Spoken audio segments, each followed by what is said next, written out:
हरिओम तत्सत। हरिओम तत्सत। हर हर महादेव। हर हर महादेव।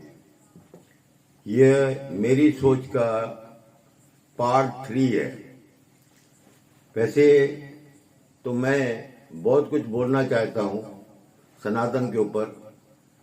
मैं सनातनी हूँ, सनातनी रहूंगा। यह हर कोई को कहना चाहिए मैं सनातनी हूँ। मैं तो सबको बोलता हूँ कि मैं सनातनी हूँ। गर्व से बोलो हम सनातनी हैं। आज जो मैंने टीवी देखी, मैं आईआईटी महाराज को तो ज्यादा देखता हूं, पूरे समाचार को, और न्यूज नेशन जो चैनल है मैं उसको बहुत पसंद करता हूं। उनके कई प्रोग्राम बहुत अच्छे होते हैं। न्यूज नेशन में लगभग मैं देखता रहता हूं, और 2-3 चैनल और हैं, नवभारत है, वो भी मैं देखता रहता हूं, खास करके क्योंकि वो सत्य दिखाते हैं। पर जहां असत्य हो जाता है तो उसको खुद को भी मालूम होगा कि यहां बात तो कुछ गलत हो गई है। तो मैं जो बात कर रहा हूं आईआईटी बाबा के हिसाब से, आईआईटी बाबा को अगर आपको पहचानना है, जो कोई उसके पास आता है मैं देखता हूं ज्यादातर यही बात करता है उससे, तुम्हारी गर्लफ्रेंड कहाँ है, गर्लफ्रेंड के साथ कितने दिन रहे थे, स्कूल लाइफ में क्या करते थे, माँ बाप को कितना मानते हो, माँ ममता होती है, बाप ये होता है। अरे भाई सबको ही समझता है माँ का और बाप का। अब आईआईटी बाबा को सुना रहे हो तुम माँ का प्यार और बाप का प्यार। इतनी पढ़ाई जो कर लिया उसको मालूम होगा नहीं होगा कि माँ का प्यार क्या होता है, बाप का प्यार क्या होता है, बहन का प्यार क्या होता है, उसको नहीं हो मालूम पड़ेगा। तो भी लोग पूछते हैं उससे बाप से क्यों नहीं बनती है, माँ से क्या बात हो गई ऐसी, बाप तुमसे क्यों डरता है। अरे उसका पर्सनल बातें हैं, तुम उनकी पर्सनल बातों में क्यों जाते हो। वो एक संत बन गया है, संत है, सत्य की खोज में, सनातन की खोज में है। वो बोलता है कि मेरे को राष्ट्र खाली नहीं चाहिए, सनातन, पूरा वर्ल्ड सनातनी होना चाहिए। उसकी वो सोच है। हम तो बोलते हैं हम सनातनी बने, इतना ठीक है, हमारा हिंदुस्तानी सनातनी राष्ट्र हो। तो चैनल की जहां बातें होती है तो ये चैनल वालों का काम होता है कि उसको इज्जत देने का, उसको इज्जत से जिस टाइप से मंगाया था उस टाइप से इज्जत से उसको वापस भेज दो। जब सब महामंडलेश्वरों ने उसके आके ऊपर गिर गए तब वो बाहर निकल के बोलता था भाई दरवाजे क्यों बंद कर दिए हो। अब उसको मालूम ही नहीं होगा भाई दरवाजा कहां से खुलता है, तो उसने बोल दिया भाई दरवाजा नहीं खोला। वो फिर एक पेड़ के नीचे आके बोलता है कि अब मैं सबको जवाब दूंगा, किसको क्या पूछना है। मैंने तो वहां ये बातें खास देखी, हमारी सरकार की जो पुलिस है उसने कितना इज्जत से उससे बात की, किस प्रकार से इज्जत से उनसे बात कर रहे थे, क्योंकि वो भी समझते हैं ये कोई गुंडा उंडा नहीं है, ये संत है, अपनी मस्ती में रहता है, अपनी बात करता है, सत्य की बात करता है। आज अगर मैं बोल दूंगा कि मैं तो भगवान हूं तो मैं गलत हूं क्या। कण कण में भगवान है, मेरे में भी भगवान है, मैं भी बोल सकता हूं हाँ मैं भी भगवान हूं, क्यों नहीं बोलूं। इतना बोल रहा हूं, जब भगवान की शक्ति है तब तो मैं बोल रहा हूं। जिस दिन वो भगवान की शक्ति खलास हो जाएगी तो राम राम सत्य है, कैसे भगवान नहीं है। तो मैं पुलिस वालों की जो बात देख कर रहा हूं, पुलिस वालों ने उसको इतनी इज्जत से समझाया, एक जैसे बच्चे को समझाते हैं, और वो भी समझता था, पुलिस वाले भी समझते थे। एक छोटी उम्र का संत है, बात क्या हुई है आगे चल के तो कानून की सब बातें होती है, तो समझा के लास्ट में उसको अलग गाड़ी में बिठा के, एक मैंने सुना था टीवी पे कि एक ऑफिसर ने बोला भाई अलग प्राइवेट गाड़ी मंगाओ, उसमें बिठा के उनको जाओ, क्योंकि वो भी समझते हैं कि जो इस पुलिस की गाड़ी में बैठता है वो या तो नेता होता है या कैदी होता है, बाकी कोई प्राइवेट गाड़ी में नहीं जाता, लेके नहीं जाते हैं। तो उसको इस प्रकार से लेके गए, पर उसके बाद फिर एक वीडियो आया, उस बोला गया कि आईआईटी बाबा को अरेस्ट कर लिया। क्यों अरेस्ट किया? कि उसके पास गांजा मिला, कोई द्रव्य पदार्थ मिला, ऐसे बोल के। अरे भाई केस बनाना हो तो द्रव्य पदार्थ या कोई पदार्थ वो डाल के उसको फंसा सकते लोग। ऐसे कई महामंडलेश्वर वैसे ही घुसे होते हैं, तो उनके पास सेवादारी होंगे ना, काम करने वाले जो सेवा करते होंगे। हर संत के पास होते हैं सेवादारी, वही काम करते रहते हैं। तो बोले उसके पास से ये पदार्थ निकला, वो तो खुद बोलता है हाँ मैंने गांजा में पिया था, मैंने प्रसादी के हिसाब से पिया था। वो कहां झूठ बोलता है? झूठ तो कहीं भी नहीं बोलता है। पर जब लोग बोलते हैं कि ये नशे में है, तो वो बोलता है अभी ब्लड टेस्ट करो, अगर मैं नशे में हूं तो मेरा ब्लड टेस्ट करो, तो मालूम पड़ जाएगा कि मैं नशे में हूं कि नहीं हूं। वो झूठ कहीं भी नहीं बोलता है। तो आज जो समाचार मिला कि भाई उसको अरेस्ट किया गया, महात्मा को अरेस्ट करके जमानत पे छोड़ भी दिया होगा उसको। कई लोग ऐसे समझदार ऑफिसर होते हैं, बोलते भाई ठीक है बाद में हम इंक्वायरी करेंगे, जो भी बात होगी, जो भी सत्य होगा वो सामने आएगा। सत्य तो सामने आ ही जाता है। पर आईआईटी के पीछे क्यों पड़े हुए हैं? मैं ये सोचता हूं, कुंभ के मेले में तो लाखों लोग आए थे, हजारों संत आए थे, मेरे जैसे ऐसे गेड़े कपड़े पहन के, ऐसी मालाएं पहन के बहुत आए थे। किसी ने किसी को नहीं पकड़ा था, क्योंकि महादेव का नाम ले रहे थे। तो आईआईटी बाबा को ही क्यों पकड़ते हैं? आईआईटी बाबा का ही इंटरव्यू क्यों लेते हैं? आईआईटी बाबा के पीछे लोग क्यों पड़े हैं? कुछ तो कारण होगा, ये समझना होगा। हमने जूने अखाड़ों के जो प्रमुख हैं, मैंने उसका भी कुछ वचन सुने थे। मैं उन प्रमुख को कहूंगा कि जो अखाड़े के प्रमुख हैं, बड़े उसके मान सम्मान वाला आदमी होता है जो प्रमुख होता है, उनको तो यहां तक बात पहुंचानी ही नहीं चाहिए। हम सनातनी की बात है, ये बात पहुंचानी नहीं चाहिए। और जो ये महामंडलेश्वर जो आ गए थे स्टूडियो के अंदर, तो स्टूडियो वालों को उनको एंट्री नहीं देनी चाहिए आने की। कैसे दे दिया? जब उसने पहले बोला मेरे को किसी से बात नहीं करनी है। तो अब आज जो जब सुना कि वो अरेस्ट हो गया, तो मैं सोच में पड़ गया, ये तो होना ही था कि जब आदमी कोई पहुंच नहीं सकता है तो उसके पास कुछ भी रख दो, तो बोलेगा ये तो नशा बेच रहा था, ये तो नशा कर रहा था, हमने इसको अरेस्ट किया, लगाओ इसके ऊपर ये कलम। अरे भाई वो सन्यासी है कि जितनी कलम लगा दोगे, यहां भी बैठ के भक्ति करेगा, अंदर भी बैठ के भक्ति करेगा, जैसे राम रहीम भी तो कर रहा है। पर ये वो नहीं है।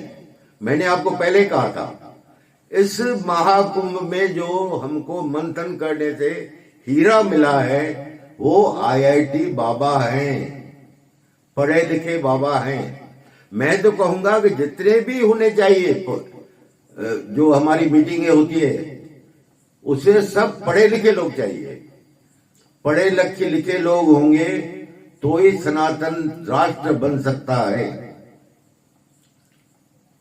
हम अनपढ़ की बेइज्जती नहीं करते हैं। इसका मतलब ये नहीं है कि भाई हमने अनपढ़ की बेइज्जती कर ली, पर पढ़े लिखे का जो ज्ञान है, उनको बुद्धि जो है, उनको सब समझ है। आईआईटी बाबा जो है वो बुक्स पढ़ने वालों में से नहीं है कि बुक्स, कई लोग बोलते हैं मैंने तो 4 वेद पढ़ लिए, मैंने रामायण पढ़ ली, मैंने महाभारत पढ़ ली, मैंने गीता पढ़ ली, मेरे कंठस्थ है सब। जब भी बात करते हैं 2 श्लोक बोल के बात करते हैं, जब भी बात करते हैं 2 श्लोक बोल के बात करते हैं। उनसे पूछो तो तुम्हारे श्लोक कोई समझता है? तो सीधा हिंदी में बोलो जो भी बोलना है, तो लोग समझ सके। जैसे आईआईटी बाबा है, सब बोलता है हिंदी में, वो समझता सब है। किसी भी स्टोरी के लिए आप उसको बोल दो तो उसका वो आपको जवाब देगा। ऐसा नहीं कि वो जवाब नहीं देगा। चाहे आप उसको कुरान के लिए पूछो, चाहे उसको बाइबल के लिए पूछो, चाहे हिंदू जो अपने शास्त्र है उसके ऊपर पूछो, वो तो बोलता है 4 वेद नहीं 5 वेद हम बनाएंगे। उसके पास वो गणित है, उसके पास वो ज्ञान है, क्यों नहीं बना सकता? हमारा कोई जो सनातन धर्म छोटा थोड़ी है कि 4 बुक्स के अंदर आ जाएगा, विशाल है। मैं आज भी आपको बताऊं, सरस्वती, जगत गुरु सरस्वती से जब मेरी मुलाकात हुई, ब्रह्मलीन अभी हो गए, तो उन्होंने भी एक बात बार बार बोली थी कि सनातन धर्म एक विशाल धर्म है। आधा घंटा मेरी उनके साथ बात हुई थी। कहने का मतलब यह है कि ये भी आईआईटी बाबा भी जो है बोलता है कि भाई मुझे जो समझना है, वो कुछ जो पढ़े लिखे लोग हो वो बैठे और मेरे से बात करें।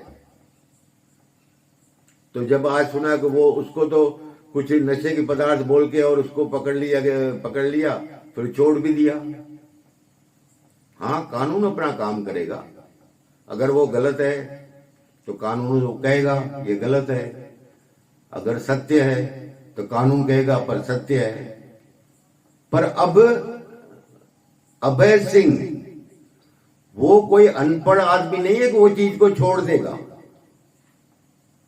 अनपढ़ आदमी नहीं है कि सनातन को छोड़ देगा। वो इसका बिल्कुल बरोबर उसका जवाब देगा, एक एक बात का जवाब देगा।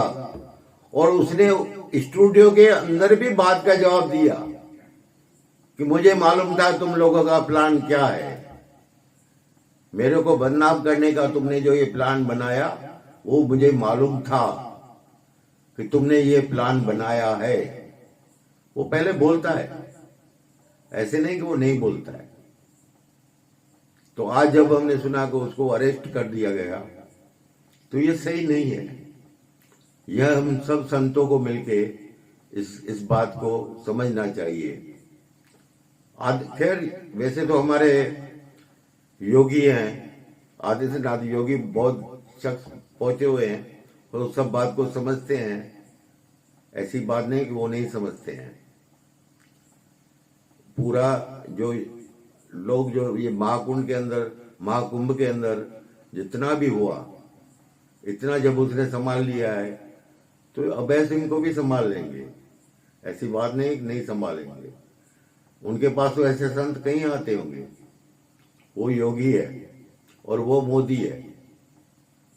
तो मेरे कहने का मतलब यहाँ पे मैं अपना तीसरा जो है पार्ट वो समाप्त करता हूँ।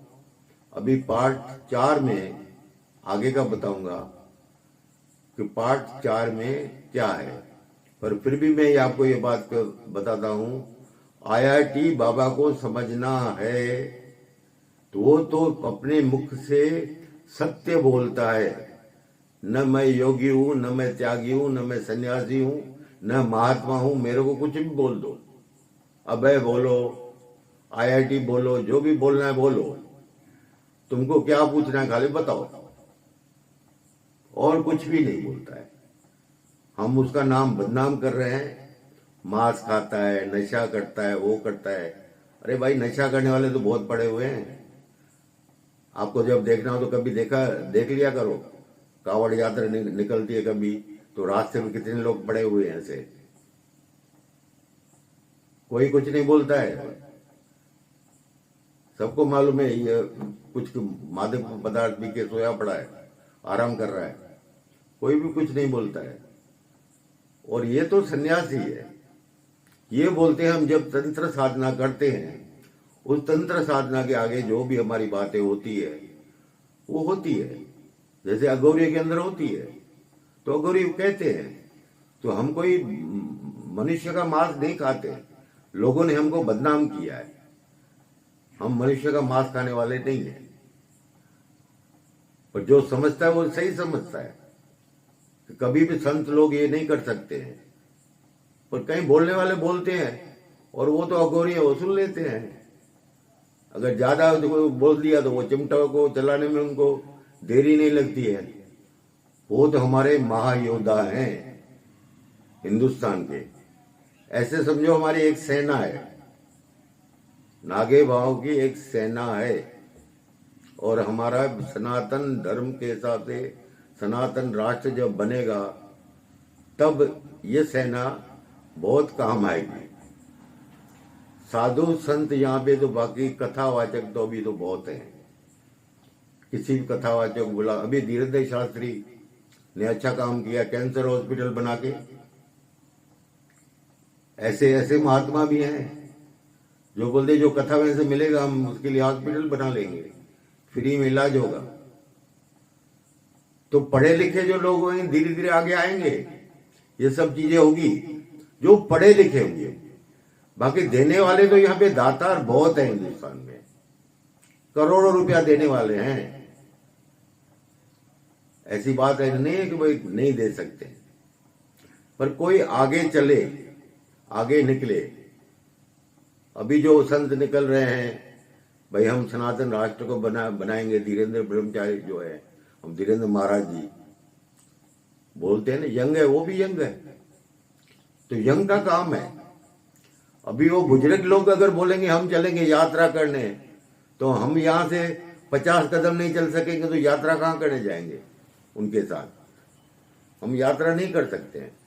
हम बोल सकते हैं, मार्गदर्शन दे सकते हैं उनको, बाकी हम नहीं कुछ कर सकते। तो कहने का मतलब क्या है, यहाँ पे हमारा तीसरा पार्ट पूरा हुआ। खास करके मेरे ये तीनों पार्ट जो हैं वो अभय सिंह के ऊपर है। तो आप अभय सिंह को छोटा मत समझो, अभय सिंह छोटा नहीं है। और वो महामंडलेश्वर जो उसको बोलते थे बार बार, बताओ तुम कौन हो, बताओ तुमको किसने भेजा है, बताओ तुम पाकिस्तान के आदमी हो, तुम जासूस हो, तुम ऐसे हो, पता नहीं क्या क्या बोल रहा था। ऐसे घेरे हुए कपड़े पहन के ऐसे संत बोलते हैं। साधुयां ऐसे बोलती है। साधुओं के मुख के अंदर तो सरस्वती होती है।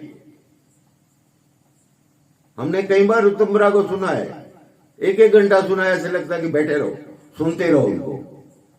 और ये साधुयां स्टेट पे आके, एक भाई चैनल पे आके इस प्रकार से बात करती है साधुयां, तो हम क्या बता रहे हैं सनातन को? ऐसा है हमारा सनातन राष्ट्र? नहीं, ऐसा सनातन राष्ट्र नहीं है। उसको समझना पड़ेगा, उसके लिए पढ़े लिखे लोग चाहिए। मैं तो एक बात कहूंगा, पढ़े लिखे लोग ही ये सब कुछ कर सकते हैं और राष्ट्र को संति ही चला सकते हैं। नेताओं तो आपस में चलता रहता है जो भी बातें हैं, पर सनातन राष्ट्र को संति चला सकते हैं और आज चला रहे हैं।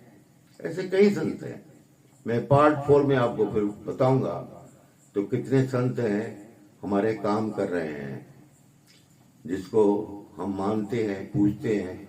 बाकी तो हम से कोई भूल भी हो गई है बोलने में, हम फिर भी बड़े भाई सभी संतों को हाथ जोड़ के प्रणाम करते हैं कि भाई ऐसे मत करो। ये नौजवान संत तुमको बड़ी मुश्किल से मिला है, हिंदुस्तान को एक हीरा है, उसको सोचो समझो परखो, समझो। हाँ, वो भी एक भगवान बन सकता है। जैसे लोग, कई लोग ऐसे ऐसे भी तो है ना, जिन्होंने मोदी का भी मंदिर बनाया था। कई लोग ऐसे भी है कि मोदी भी एक भगवान का रूप है। क्यों बोलते हैं?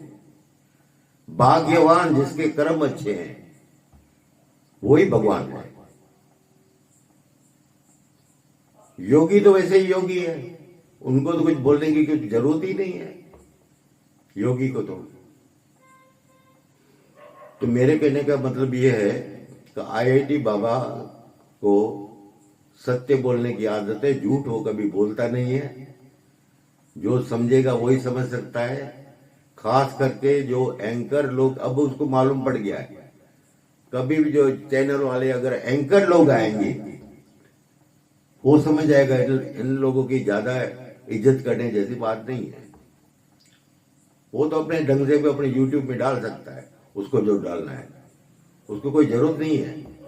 वो खुद ही बोलता है मेरे को कोई जरूरत नहीं है एडवर्टाइज करने की, मेरे को मंडलेश्वर नहीं बनने का है, मेरे को संतवंत नहीं बनने का है, योगी मैं वैरागी बैरागी नहीं हूं। हाँ, ये बात बोलता है कि मैं राजा हूं, मैं राजा हूं, मैं शिव हूं। उसकी आत्मा बोलती है, उसकी वो तपस्या करता है, उसको सिद्धि मिल सकती है। जो सिद्धियां करते हैं उनको तो वो चीज मिलती है। तो ये बोल के मैं यहां पे अपना पार्ट 3 पूरा करता हूं, जो मेरी सोच में है। मैं दूसरे सोच की बात नहीं करता हूं, ये पुस्तक पढ़ के मैं आपको नहीं बोल रहा हूं। जो मेरे अंदर है वो मैं बाहर आपको खोल के बता रहा हूं और सुना रहा हूं। मैं कोई किताब पढ़ के आपको नहीं बता रहा हूं गीता का ज्ञान। तो कहने का मतलब है, आप अभय सिंह को समझो। ये जो मोती आपको मिला है इसको पहचानो, ये किस प्रकार का संत है, योगी है, वैरागी है, तपस्वी है। खुला बोलता है, हंस के बोलता है, रोके नहीं बोलता है। हाँ, दुख होता है तो रोता है। वो रोता ही इसलिए है कि ये जो सनातन का जो सुनता है कि कैसे कैसे लोग हैं कि ऐसे ऐसे सवाल जवाब करते हैं, तो उसके मन में दुख होता है, तब उसकी आंखों में से 2 बूंदे निकल जाती है। वो रोने वालों में से नहीं है। वो चाहता तो जो यहाँ पे नेशनल टीवी के ऊपर जो इतना हंगामा हुआ, चाहता तो वो भी सब कुछ कर सकता है। वो बूढ़ा बाबा नहीं था। हम तो देखते जब सादिया कुर्सियां लेके बिल्कुल आगे बैठ गए बातचीत करने के लिए, तो एंकर लोग क्या करते थे? उनको इज्जत देना चाहिए। पुलिस ने उनको इज्जत दी, सरकार ने उसको इज्जत दी, किसी ने भी उसको गलत नहीं कहा था। हमारे महामंडलेश्वर भी बोलते थे, बताओ तुम कौन हो, बताओ कहां से आए हो, क्या तुम्हारा काम है, तुमको एक भी अक्षर आता है, एक भी श्लोक आता है? अरे भाई, तुम श्लोक विलोक क्या करोगे? उसके पास तो ज्ञान है, उसके पास ज्ञान का भंडार है। श्लोक की बात तो दूर की बात है। जितना उसके पास ज्ञान है, उसका एबीसीडी भी उस महामंडलेश्वर के पास नहीं होगी उसके ज्ञान की। ये सब डिस्कस की बातें हैं। खैर, हमें जो कहना था वो कह दिया। आगे जो